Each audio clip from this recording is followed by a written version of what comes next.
Hello दोस्तों, मैं Umaram Chaudhary, GPC Barmer, chemistry lecturer.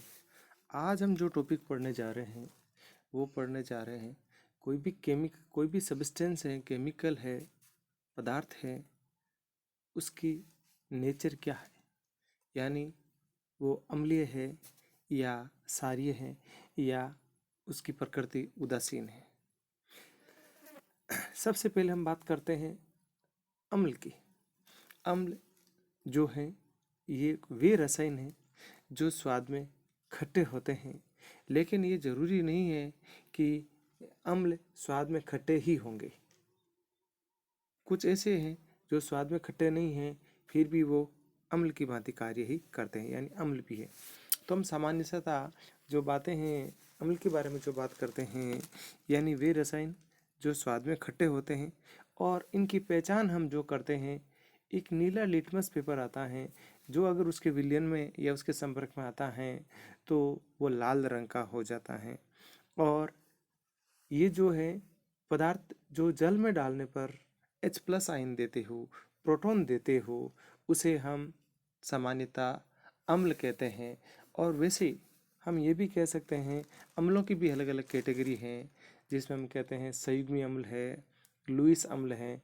तो अगर हम संयुग्मी अम्ल की बात करते हैं तो संयुग्मी अम्ल जो H+ देता है वो संयुग्मी अम्ल है, लेकिन कोई भी रसायन H+ देने के बाद बचा हुआ उसका भाग है वो उसका संयुग्मी सार कहलाता है। जैसे हम बात करते हैं HCl, तो HCl को डल में डालेंगे तो HCl में से H+ आउट हो जाएगा और बचा हुआ पार्ट Cl-। तो Cl- जो क्लोराइड आयन है यह संयुग्मी सार कहलाएगा। और अगर हम किसी भी संयुग्मी सार में H+ जोड़ देते हैं तो वो संयुग्मी अम्ल कहलाता है। तो संयुग्मी अम्ल व सार में केवल और केवल एक प्रोटॉन का अंतर होता है। दूसरी कैटेगरी में जो अम्ल आते हैं जिसको हम कहते हैं लुईस अम्ल। लुईस अम्ल वे अणु या आयन है जो एक इलेक्ट्रॉन युग्म को ग्रहण करने की क्षमता रखते हैं, उसे हम कहते हैं लुईस अम्ल। जैसे 13वें वर्ग के जो यौगिक हैं वो लुईस अम्लों का निर्माण करते हैं। जैसे हम बात करते हैं BF3 की, तो BF3 जो केंद्रीय परमाणु है बोरॉन, जिसमें हम बोरॉन के संयोजी कोष में 3 इलेक्ट्रॉन और 3 का साझा किया हुआ है तो टोटल 6 है। तो ये एक इलेक्ट्रॉन युग्म ग्रहण कर सकता है, तो इसलिए ये कहलाएगा लुईस अम्ल कहते हैं। तो ये जल में डालने पर H+ देते हैं, और लेकिन ये जरूरी नहीं हो कि जल में डालने पर जो H+ नहीं देते हैं वो अम्ल नहीं है। और भी ऐसे रसायन हैं जो अम्लीय प्रकृति दर्शाते हैं लेकिन प्रोटॉन दाता नहीं है। जैसे हम CO2 की बात करते हैं अम्लीय प्रकृति का है, SiO2 भी अम्लीय प्रकृति है। बहुत सारे ऐसे ऑक्साइड है जो H+ नहीं देते हैं लेकिन फिर भी वो अम्लीय कैटेगरी के अंदर आते हैं। अब हमारे पास एक स्केल है, pH स्केल है, जिसकी सहायता से हम ये पता लगा सकते हैं कि इसका pH कम यानी अम्लीय प्रकृति कम है या ज़्यादा है। तो अम्लों की pH जो है 0.1 से लगा के 6.9 तक चलती है। अगर इस रेंज में कोई भी केमिकल आता है तो हम उसको बोल देते हैं यह अम्लीय प्रकृति का पदार्थ है। और pH जितना pH का मान कम होगा वो उतना ही अधिक अम्लीय प्रकृति का होगा। अम्ल होते हैं मुख्यतः 2 प्रकार के अम्ल होते हैं। एक होते हैं प्रबल अम्ल यानी स्ट्रॉन्ग एसिड, दूसरा होता है दुर्बल अम्ल यानी वीक एसिड। अब प्रबल अम्ल वे हैं जिनको जल में डालने पर वो ज़्यादा से ज़्यादा मात्रा में H+ आयन दे, उसको हम कहते हैं प्रबल अम्ल। और दूसरा होता है दुर्बल अम्ल। प्रबल अम्ल HCl है, HNO3 है, H2SO4 हैं, ये सारे कैसे HClO जो 4 हैं, HClO3 है, ये सारे के सारे प्रबल अम्ल की कैटेगरी में आते हैं। दुर्बल अम्ल वे हैं जो जल में डालने पर कम मात्रा में H+ आयन दे, उसे हम दुर्बल अम्लों की कैटेगरी के अंदर रखे हुए हैं। जैसे HCN है, एसिटिक अम्ल है, ये दुर्बल अम्ल हैं। और उसके बाद जो है टॉपिक है हमारा क्षारीय प्राकृतिक वाला है। सारी प्रकृति जो है सार हैं वो स्वाद में कड़वे होते हैं और ये लाल लिटमस पेपर को नीला कर देते हैं। और अगर हम इनकी पीएच की मान की बात करते हैं, पीएच स्केल है जिसकी रेंज है 0.1 से लगा के 14, 0.1 से 6.9 अम्लीय, और 7 जो पीएच है 7.0 है वो है उदासीन पॉइंट है, न्यूट्रल पॉइंट है, जो सामान्य जल है उदासीन प्रकृति का होता है। और 7.1 से लगा के 14 के बीच में कोई भी प्रकृति आती है, किसी भी पीएच का मान अगर 7.1 से लगा के 14 तक आ रहा है तो हम उसको बोलते हैं सारी प्रकृति। लेकिन आपको मैं एक बात ये भी बता दूं, पीएच का मान 14 से अधिक भी हो सकता है। ये तो हमने एक मेजरमेंट स्केल बना रखी है कि मतलब पीएच टोटल है 1 से 0.1 से लगा के 14 तक, नहीं इससे ज़्यादा भी हो सकती है। तो सार वे रसायन हैं जो जल में डालने पर हाइड्रोक्साइड आयन देते हैं या H+ आयन को ग्रहण करते हैं या इलेक्ट्रॉन युग्म दान करते हैं, उन्हें हम सार कहते हैं। सार भी अम्लों की तरह प्रकार के होते हैं।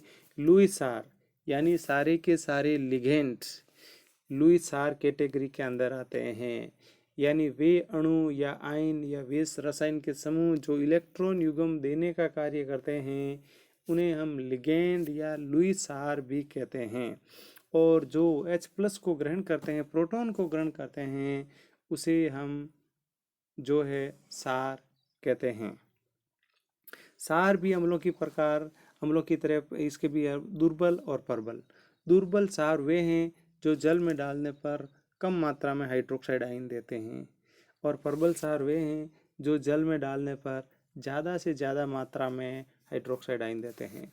तो प्रबल सार वे होंगे जिसमें धातु का आकार बड़ा हो, यानी पहले वर्ग वाले जो भी हैं वो प्रबल सार की भांति कार्य करते हैं। सबसे अधिक सारी प्रकृति का रसायन है सीजियम हाइड्रोक्साइड, क्योंकि यहाँ सीजियम का आकार आवर्त सारणी में सबसे बड़ा है।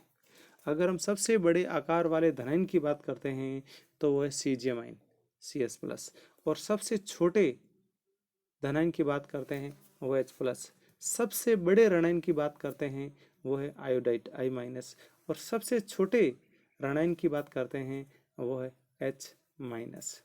तो सीजियम हाइड्रोक्साइड प्रबल एक सार है। आवर्त सारणी में हम जैसे वर्ग में नीचे जाते हैं तो जो हाइड्रोक्साइड आते हैं सारी धातु वाले वो प्रबल सार की भांति कार्य करते हैं। लेकिन यदि केंद्रीय धातु का आकार छोटा है तो वो हाइड्रोक्साइड आयन को आसानी से दे नहीं सकता है, वो दुर्बल सार की भांति कार्य करते हैं। तो सार की पीएच होती है 7.1 से लगा के 14 तक। हमारा रक्त जो है वो एक दुर्बल सार, इसकी प्रकृति दुर्बल सार की तरह है, यानी उसका पीएच का मान बहुत कम होता है, 7.4 के आसपास माना जाता है।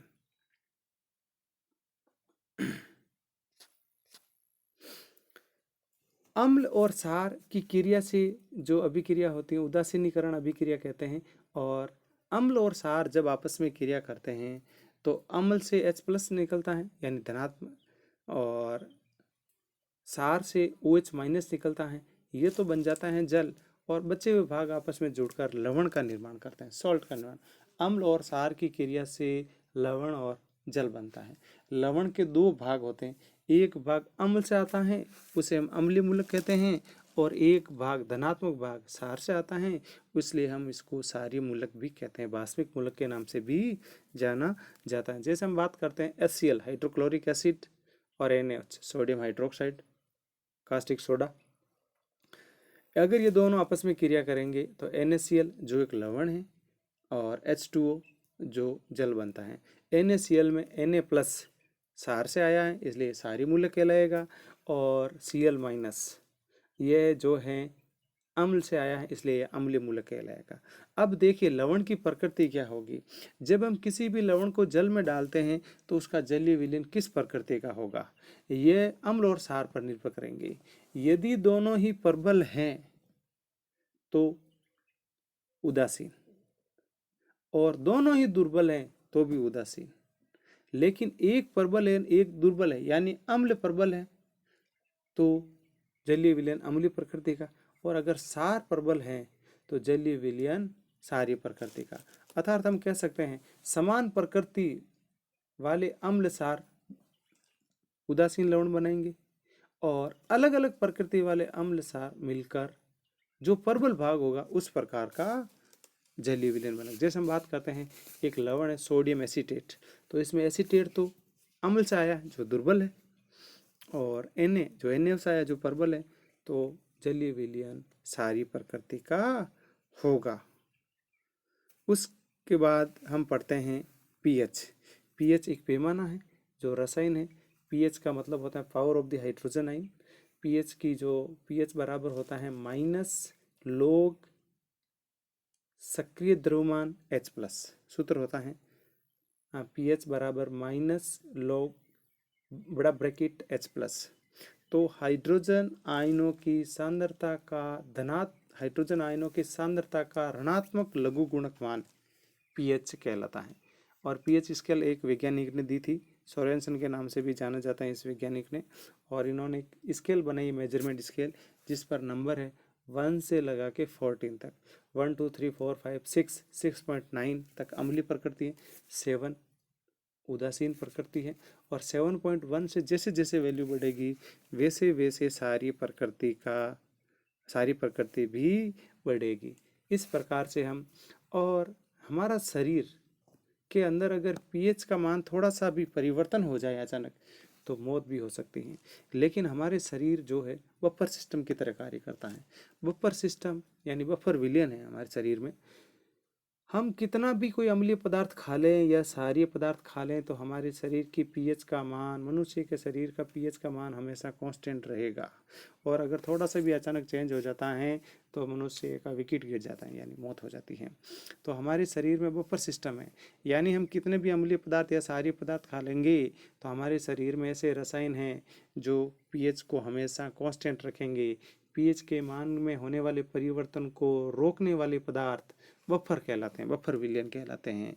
जैसे हम H+ ज़्यादा अम्लीय पदार्थ खाते हैं तो बफर विलयन से OH- रिलीज हो जाएगा और ये दोनों मिलकर उदासीन हो जाएंगे। हम क्षारीय पदार्थ खाते हैं तो बफर विलयन से H+ आयन रिलीज हो जाएगा और वो जल का निर्माण करेंगे, यानी अनायनित भाग में बदल जाएंगे, जिसके कारण हाइड्रोक्साइड आयन या H+ आयन की सांद्रता में किसी भी प्रकार का कोई परिवर्तन नहीं होता है।